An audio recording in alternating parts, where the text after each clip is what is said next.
Today it is our huge honor to be speaking with Dr. Brett Salkeld, Archdiocesan Theologian for the Archdiocese of Regina, Saskatchewan, and also the book editor of the journal Pro Ecclesia, and author of the text that we'll be discussing today, Transubstantiation, Theology, History, and Christian Unity. Dr. Salkeld, thank you so much for being with us today. Thanks for having me. To begin with, this text, Transubstantiation, is not the only book that you've dedicated to an important point of ecumenical theology. I'd like to refer back briefly to your book in 2011, which you released titled, Can Catholics and Evangelicals Agree About Purgatory and the Last Judgment, available from Paulist Press. What was your journey, if I may ask, to writing this book on transubstantiation? So I was always interested in Catholic evangelical questions from my own personal background and family and experiences in my undergrad. And when I went to grad school in theology, I wanted to pursue like the hot questions, right? When a Catholic meets a Baptist and the Baptist says, like, tell me about, papal infallibility or Marian dogma or purgatory, I wanted to really dig into those questions because they just come up all the time, and I wasn't satisfied with how equipped people were to have those conversations. I think we were largely equipped to try to defeat each other with proof texts, which generally just reinforces the idea that the other person is being stubborn. And so I wrote on purgatory for my master's thesis, actually, and managed to get that turned into a little book. And then I was looking for something similar, but maybe a little meatier for my doctoral dissertation. And I was taking a course on ecumenical dialogue, and I had to do the class presentation on the Eucharist. And in my discussion with my professor, and in the course description, and then in the paper I wrote for that class, I realized that I had some misconceptions and I was misrepresenting the Catholic position. And if I was getting that wrong, and I was arguing with Protestants who thought the same thing I did, they just thought it was wrong, but we were both mistaken about what the Catholic Church actually taught. I thought, well, here is something to work on. So, and at the same time, my professor, who was going to be my dissertation director, we already knew we planned to work together. She came to me at the end of the semester and said, I think we found your dissertation topic. And I said, I think so too. So that's where it came from. One of the themes of our dialogues here in this interview program is the point of ecumenical dialogue, and I'm fascinated to hear that you took a graduate class on the subject. May I just ask what kind of books you read for that class? There was a lot of reading. So we read a lot of agreed statements. So throughout the last 50 years or so, different Christian bodies have released all kinds of common statements. So the most famous one is the Joint Declaration on Justification, signed by the Lutherans and Catholics, most Lutherans and the Roman Catholic Church, but many others. So that was a big part of the reading. And then we would read particular texts on different issues. My professor was particularly interested in the question of authority in the church, teaching authority. So we read a lot about early development of structures of authority like bishops and like where does the papacy come in and all those kinds of things. So some historical texts on those. It was largely like those kind of primary texts rather than, say, a textbook that walks you through. Maybe if there was such a book, that might be good for an undergrad class, but at the graduate level, we were really digging into the primary sources. Amazing. Thank you very much. Dr. Salkeld, in the preface to your book, Transubstantiation, you write this: there may be no other issue about which Catholics and Protestants have been so assured that they must disagree, but about which the vast majority of the ostensible disputants know so little. This is the great conundrum of transubstantiation in ecumenical dialogue. We are quite certain we disagree about a word that almost no one, Catholic or Protestant, actually understands. This is an astonishing way to open your book and an astonishing insight. Would you be willing to begin us with a definition? How do you define transubstantiation? So I'll give you the technical definition, and then I'll break it down a little, because you'll see immediately where the problem comes in, right? So transubstantiation technically means that at the consecration of the Eucharist, the substance of the bread becomes the substance of Christ's body, and the substance of the wine becomes the substance of Christ's blood. Now, the problem immediately arises. We don't know what substance is. It gets used in a lot of different ways in contemporary English. We use it often to mean a kind of physical reality, right? If there was a powdery white substance at the crime scene. And so substance, in order to understand transubstantiation, you need to know that for Thomas Aquinas and those, around that time, substance is a category that helps us say what is the deepest reality of a thing. And technically, it is what is present to the intellect, not what is present to the senses. And so you and I can sense, let's say we see something that's kind of granular and white and small, and it might be salt and it might be sugar. We don't know. And so we, lick our finger and take a little taste of it, and then we see if it's sweet or salty. And through all of that physical apprehension, then our mind says, this is salt or this is sugar. But we can't directly encounter those things. And the way we know that is because things can change. You can get a haircut, you can grow or shrink, you can get an arm amputated. And I can still recognize, my intellect can still recognize Jonathan, even when the physical is changing. So our intellect recognizes some deeper reality that is expressed through the physical, but not identifiable with the physical. Medieval theologians found that category really useful because they wanted to say that this is really, really, really real. They wanted to uphold the tradition of the church that God is the actor, and this is not just us doing something in our own minds. But they also needed to avoid things that looked like cannibalism or that made it look like God was kind of deceiving us in the sacrament, because there was a physical change, but we couldn't see it or perceive it somehow. And substance allowed them to do that work. When Thomas Aquinas uses the language of substance in his understanding his theology of transubstantiation, is he using in a one-to-one correspondence way the Aristotelian category of substance that Aristotle lays out in his famous 10 categories? It's very close. As a category, it's very close to what Aristotle uses, but there's an important difference, which is the framework within which the category is used is different, because Thomas believes in creation. And if you believe in creation, then substance, which for Aristotle is that which sort of stands independently subsisting thing. For Thomas, there's actually no such thing besides God as an independently subsisting thing. So substance for Thomas depends on God's creating something to be the kind of thing that it is. So even though it functions in its relation to other things like accidents, the way it does for Aristotle, there's actually a pretty significant shift that is important for sacramental theology that comes from Thomas's doctrine of creation. It actually gets fairly complex, but I do walk through that in some detail in the book to show how Thomas transforms Aristotle, because one of the critiques of Thomas is that he lets Aristotle's categories control his sacramental theology.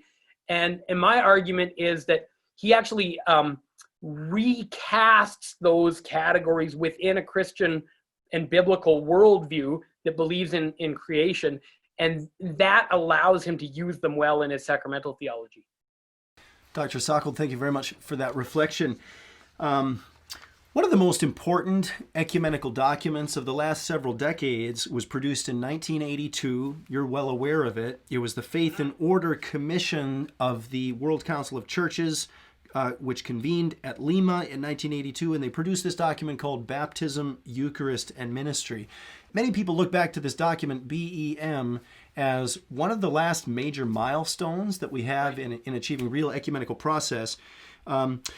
How is it that this document, BEM, informed your own analysis of transubstantiation? So it was a super important document. It avoids the term transubstantiation, which was kind of the way you did things at the time, the idea was transubstantiation was too controversial.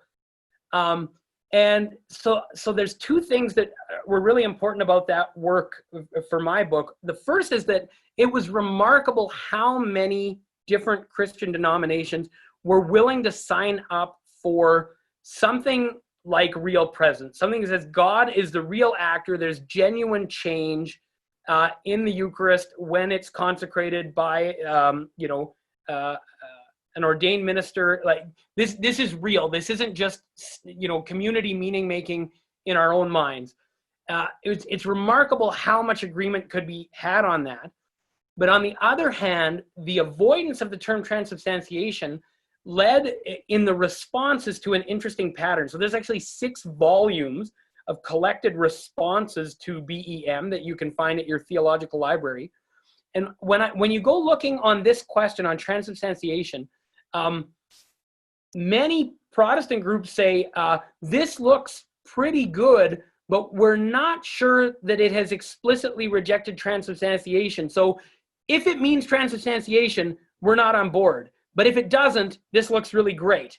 And then a couple groups say, this looks like transubstantiation, which would be good for us, but we would really appreciate it if it would just say so. And so my conclusion was, the Christian people, if they want to be able to trust that the ecumenical agreements are legit and take their own concerns into account, they need to see transubstantiation dealt with head on, because it operates in our minds as a kind of identity marker that needs to be either appropriately rejected or appropriately accepted. And I also show, I think, in those responses, that the people who are saying they want to see it or don't want to see it don't always understand. In fact, most of the time don't understand what it is. So they reject something that they don't understand. So I said, okay, then we need to tackle this head on and get really clear on what it is, because I think transubstantiation actually does a lot of the work that Protestants want to do. And I try to show that in the book, and we'll get to that maybe in a couple of the later questions. And so far, the response I've heard from Protestants who've read the book has been very positive. They're like, yeah, actually, it's not what I thought it was, and it's not so far from what I believe, and it does do some of the work that a Protestant would want done in the realm of sacramental theology. We really appreciate the work that you have done in this.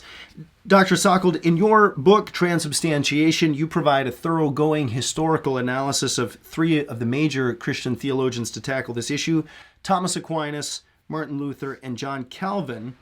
And for those of an evangelical ilk, the first question that we may ask is, wait a minute, this word transubstantiation is not a biblical word.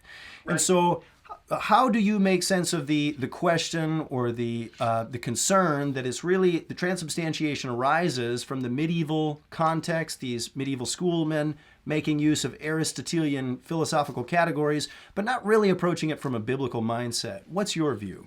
So, I mean, it's certainly the case that it emerges relatively late in the tradition, and it emerges in response to a particular problem. So the church wants to affirm something like real presence basically from the beginning. This is a very ancient doctrine, and it seems relatively unproblematic for the church fathers.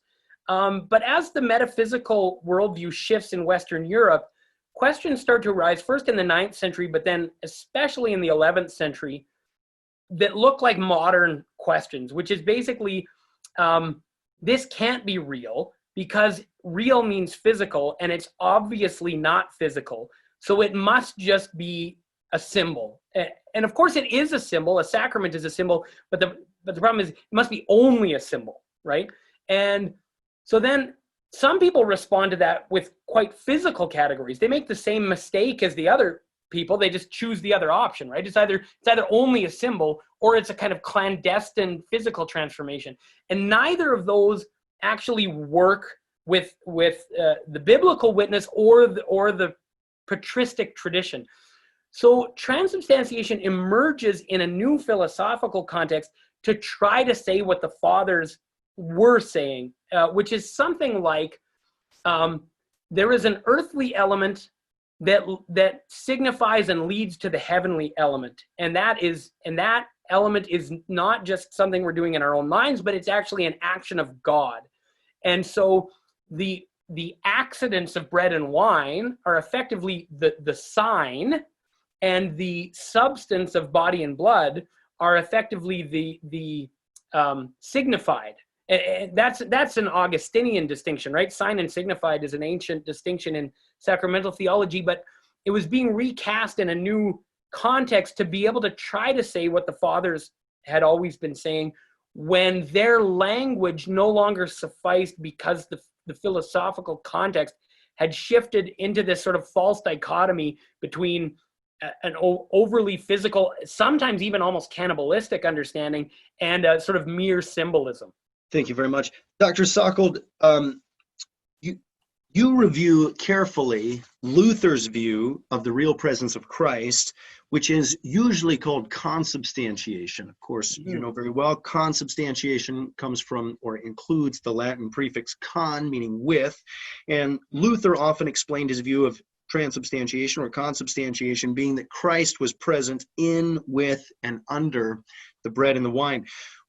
Could you help us out here? What are the substantive differences between this view of consubstantiation and transubstantiation? Right. Yeah, and this is a super important question, and I'm going to say at the front end, this takes a lot of work in the book. So if you're really interested, this gets fairly complex. So I'll try to do a rough flyover here. The first thing to mention is that Luther never uses the word consubstantiation, and at least some Lutherans find it offensive to have their doctrine called consubstantiation. They'll say it's a parody or even a calumny of Orthodox Lutheran belief. But in, with, and under is Lutheran language for sure. Luther uses that. And he does follow the late medieval nominalists who prefer consubstantiation over transubstantiation. It's important to recognize, first off, Luther's intention in preferring this articulation. He's trying to say something that Thomas says 300 years earlier, which is that the accidents of bread and wine, the physical, perceivable, sensible realities, are not a deception. So Thomas makes it very clear that these are the sign, but between Thomas and the Reformation, most nominalist theologians start to talk about the bread and wine as if they're a disguise rather than as if they are a sign. And that's rejected at the Reformation. And Thomas Aquinas would have said, like, 3 cheers, like, yeah, that's wrong. So the Anglican 39 Articles say that transubstantiation overthroweth the nature of the sacrament. And the concern there is precisely that if bread and wine are not a sign, then it's not a sacrament, because sacraments are based on sign. Sacraments can't be a disguise. And so when Luther says the bread and wine are really there, he wants to affirm something that Thomas is also affirming. So I think the basic intention is there. Now Thomas considers consubstantiation and rejects it, and he rejects it because for him it's not sacramental enough, because it puts the body and blood and the bread and wine at the same metaphysical level. They both exist substantially, which means that the patristic distinction between sign and signified gets kind of collapsed. And so for Thomas, he wants the accidents to function as the sign and the substance to be the signified. When you get to Luther and they exist at the same metaphysical level, you start to see ramifications for Luther in his debate with the Swiss under Zwingli, where he ends up denying that the bread and wine are signs at all, because the Zwinglians say, well, they're only signs. And then Luther says, well, no, they're not signs. It's really Jesus. And it gets a little awkward. And even most Lutherans think that Luther didn't completely succeed here. He was striving for something that I think most of us, Catholics, Lutheran, otherwise, could agree with, but his own system, once he was in that polemic context with the Zwinglians, had him saying things that were a little bit awkward. And so as a Catholic who thinks transubstantiation works, I sort of commend it to Protestants as doing better on this count than is generally thought. Protestants are worried that transubstantiation ignores the sign value, and Catholics can sometimes say, well, it's not a symbol. What Catholics should say is it's not only a symbol. When Catholics say it's not a symbol, we kind of misrepresent something, and we leave ourselves open to a critique that Protestants can rightly make. But it's a sacrament. Of course it's a symbol. Like, have you read your Augustine? You know? So yeah, I think it's one of the key distinctions is that it scrambles the sign signified relationship. And metaphysically, it's awkward to have those two things existing in the same way at the same time. It doesn't seem to account for the sort of metaphysical texture that the fathers or Thomas Aquinas were trying to get at. That is helpful, Dr. Salkeld. And suddenly I'm thinking, I wish I could take back some things that I've said in my church history lectures over the years. I do appreciate the depth and care in your analysis here to begin to sort those things out. Thank you. Okay, well, I hope the book is helpful to anyone doing this kind of work. Yeah. Thank you. In your view, Dr. Salkeld, what are the actual questions for future research concerning the nature of the Eucharist? No, that's really good. I mean, so one of the worries that Protestants have about Catholics is that Catholics say, you know, for ecumenical dialogue to work, you just have to sign up for Catholic theology whole hog, right? And so, Protestants have to accept transubstantiation. Now, you can notice that Catholics aren't really that concerned that if some Eastern Orthodox groups don't have a history of transubstantiation, some of them have taken it on as helpful, but others, you know, think it's a kind of Western imposition. We're not too worried about it. We're happy with the Eastern articulations of real presence, whether they use transubstantiation or not. So Protestants can be a little offended, like, how come the Eastern Orthodox get a pass on that, you know? And I think part of the answer is that the Eastern Orthodox don't have a rejection of transubstantiation written into their DNA, whereas at the beginning of the Reformation, you know, Protestants do. So I think what's really open is, can we find a way to acknowledge the intention of our partners? And I think what my book tries to show is that Calvin and Luther and Thomas are pretty darn close in intention. They want real presence, but they got to deal with a whole host of metaphysical and theological questions. And I think, you know, Thomas does a really commendable job that would be even helpful to Luther and Calvin. But I think Catholics need to know that Luther and Calvin were trying to do basically the same work. And then the question that remains open is, if we don't have to denounce one another's position, right? If Protestants don't have to say transubstantiation is a heresy that Catholics need to reject, but instead they can say transubstantiation is a pretty good articulation of the mystery. We might prefer some other articulations. The question is, how much can different articulations coexist? And I think they can coexist to a large degree if we're not concomitantly condemning the other's position, right? So I think a Protestant can say, I don't need to use transubstantiation, but I think it's a legit move to try to capture the mystery of the Eucharist.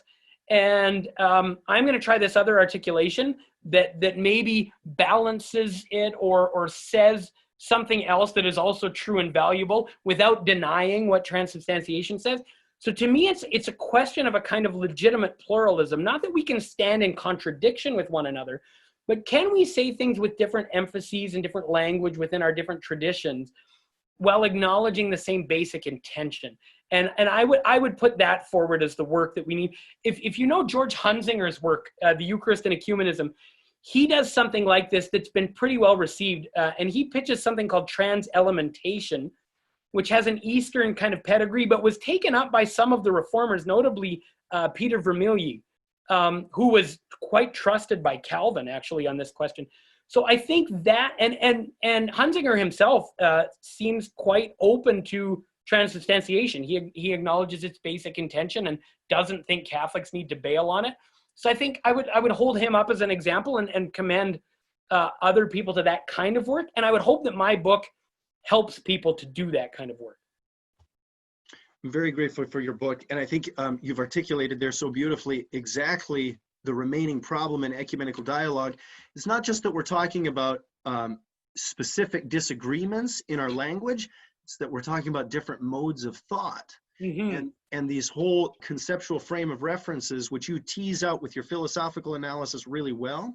But unless you do that hard work of getting down to the philosophical, metaphysical differences between these modes of thought, it's really hard to broker any real understanding or agreement. What you just said is gold. Like, you have understood my book really well, if you can say that. Like that I think that's exactly right. It's easy to do sort of surface analyses and think that there's a basic contradiction that's irreconcilable. If you do the deep work, you might still find some disagreement, but when that disagreement is in the context of a broader understanding of it, I think a lot of times you see that disagreement falls within a legitimate pluralism in the church. One of my favorite theologians to try to make sense of that, while we're just handing cards back and forth to each other, is Ernst Käsemann, whom I've not really read deeply, but his idea about the differences in the apostolic voices, and that the canon representing a range of legitimate Christian modes of thinking, that's been very helpful to me as I've tried to, figure out, like, as an evangelical leading with a Bible first mentality, how do I understand a legitimate plurality in theological views? Well, even the apostles show somewhat differences in Matthew's theology or James, etc. That to me personally has been helpful. Yeah, I think the early church's rejection of the diatessaron, right, the idea that you could just make one gospel and harmonize everything, I think their rejection of that idea is really helpful for us, because it says there can be a legitimate pluralism. There might be things that on the surface look contradictory that we might want to iron out or whitewash, but actually if you dig deeper, those surface contradictions can lead you deeper into the Christian mystery. Now, I don't want to say there's no one's ever said anything wrong. I think there are legitimate mistakes, but I don't think you find those legitimate mistakes without doing this real hard work first and reading things in the best possible light and acknowledging the intention of the author. The gospel itself as quadriform. I need to keep chewing on what you've given me there, Dr. Salkeld. That's excellent. Dr. Salkeld, if I can close this interview with a question that we've been asking all of our guests on this program, and that is this: what would it mean today for the church to be united? How would we even recognize that unity, and what is it that we can do as Christians to pursue the unity for which Jesus prayed in John 17? I mean, this is a huge question. This would be another, whole book. So I'll just take a couple angles on it, right? I mean, I think the most obvious thing for what would it mean for the church to be united is that its witness in the world would be amplified immensely. I mean, if we preach a gospel of reconciliation between humans and humans and God, and we are not reconciled with one another, there's a grave wound in our capacity to witness to the truth of the gospel. And so Jesus's reconciling mission seems to me to need to take sort of priority in our relationships with one another. That's part of what we are a model of, or even to use Catholic word, that we're a sacrament of that unity for the world, a sign of it and its real presence at the same time, right?